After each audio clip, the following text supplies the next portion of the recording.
Bismillahirrahmanirrahim. Assalamualaikum warahmatullahi wabarakatuh. Pada kesempatan kali ini, saya akan mempresentasikan mata kuliah metodologi penelitian kuantitatif dengan dosen pengampu Ibu Dr. Elvi Rahmi, MSI. Pertemuan ke-6 ini membahas tentang variabel penelitian. Kita masuk ke pengertian. Menurut Sugiono, pengertian variabel adalah segala sesuatu yang berbentuk apa saja yang ditetapkan oleh peneliti untuk dipelajari, sehingga diperoleh informasi tentang hal tersebut, kemudian ditarik kesimpulannya. Menurut Kerlinger, pengertian variabel adalah konstruk atau sifat yang akan dipelajari yang mempunyai nilai yang bervariasi. Variabel penelitian adalah segala sesuatu yang akan menjadi objek pengamatan peneliti. Pengertian yang dapat diambil dari definisi tersebut ialah bahwa dalam penelitian terdapat sesuatu yang menjadi sasaran, yaitu variabel, sehingga variabel merupakan fenomena yang menjadi pusat perhatian penelitian untuk diobservasi atau diukur. Kemudian jenis-jenis variabel penelitian dibagi 5.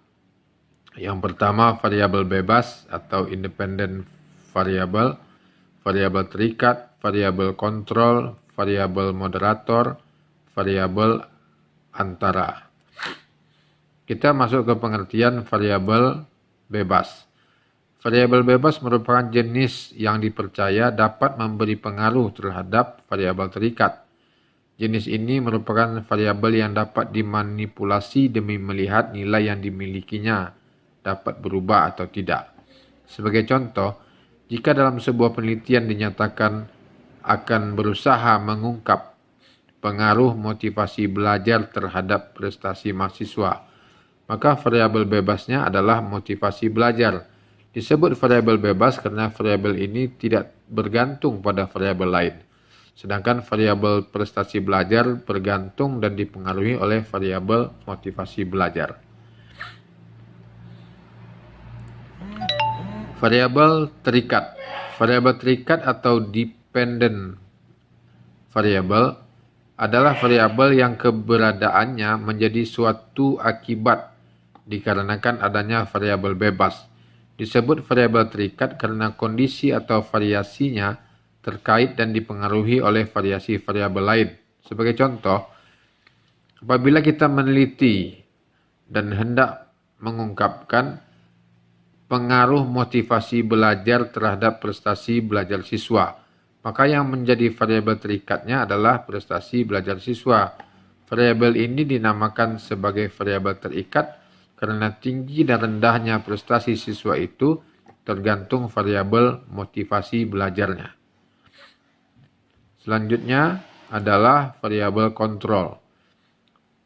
Variabel kontrol adalah variabel yang dikendalikan untuk meniadakan pengaruhnya pada variabel terikat, sehingga ada atau tidaknya atau muncul atau tidaknya variabel terikat karena pengaruh variabel bebas. Sebagai contoh, pengaruh metode belajar terhadap prestasi belajar siswa. Seperti kita ketahui bahwa variabel bebas dalam variabel ini adalah metode belajar, sedangkan variabel terikatnya adalah prestasi belajar siswa. Variabel yang ditetapkan sama, yaitu mata pelajaran yang sama, misalnya pelajaran kimia. Dengan adanya penetapan variabel kontrol tersebut, maka dampak besarnya pengaruh mengajar terhadap prestasi belajar siswa bisa diketahui lebih pasti. Selanjutnya adalah variabel antara. Variabel antara adalah variabel yang secara teoritis mempengaruhi fenomena yang diamati pada variabel terikat. Mengidentifikasi variabel penelitian. Tujuannya adalah yang pertama untuk mendata variabel yang ada dalam penelitian. Yang kedua untuk menetapkan variabel utama yang akan dibahas. Suatu penelitian untuk mempelajari faktor-faktor apa saja yang mempengaruhi konsumen untuk membeli sepeda motor merek Honda, ini sebagai contohnya. Variabel penelitian yang berpengaruh dari judul tersebut dapat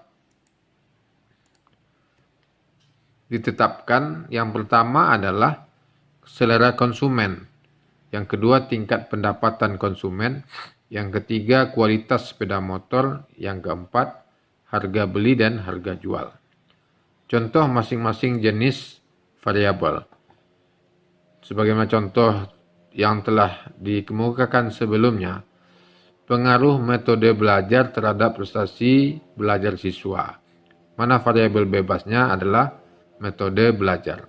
Variabel terikatnya adalah prestasi belajar siswa. Contoh pengaruh metode belajar terhadap prestasi belajar siswa. Variabel bebas dalam variabel ini adalah metode mengajar. Sedangkan variabel terikatnya adalah prestasi belajar siswa. Selanjutnya, pengaruh frekuensi. Sebagai contoh yang kedua, pengaruh frekuensi pemberian pupuk kompos terhadap pertumbuhan jagung. Identifikasi variabel penelitian. Berbagai variabel dalam penelitian ini dapat diidentifikasikan sebagai berikut. Variabel bebasnya frekuensi pemberian pupuk kompos. Variabel terikat adalah pertumbuhan jagung. Variabel kontrolnya adalah jenis jagung, dosis pupuk, media penanaman, dan seterusnya. Selanjutnya, definisi operasional variabel. Sebagai contoh, kita kemukakan adalah penelitian dalam hal pengaruh kesadaran berekonomi syariah pegawai negeri Kota Sawalunto terhadap minat memilih produk cicil emas di Bank Syariah Mandiri Cabang Kota Sawalunto. Nah, definisi-definisi ini dalam definisi operasional variabel akan dijelaskan. Apa itu kesadaran berekonomi, kemudian dijelaskan juga apa itu pegawai negeri Kota Sawalunto, produk cicil emas di Bank Syariah, dan sebagainya. Dan hal ini masih menjadi belum paham. Kita belum paham, mungkin nanti akan kita dengarkan petunjuk ataupun pengarahan dari ibu dosen kita. Saya kira demikian saja pemaparan yang bisa kami sampaikan. Mohon maaf atas segala kekurangan. Mohon teman-teman semua untuk melengkapi. Akhir kata, Assalamualaikum warahmatullahi wabarakatuh.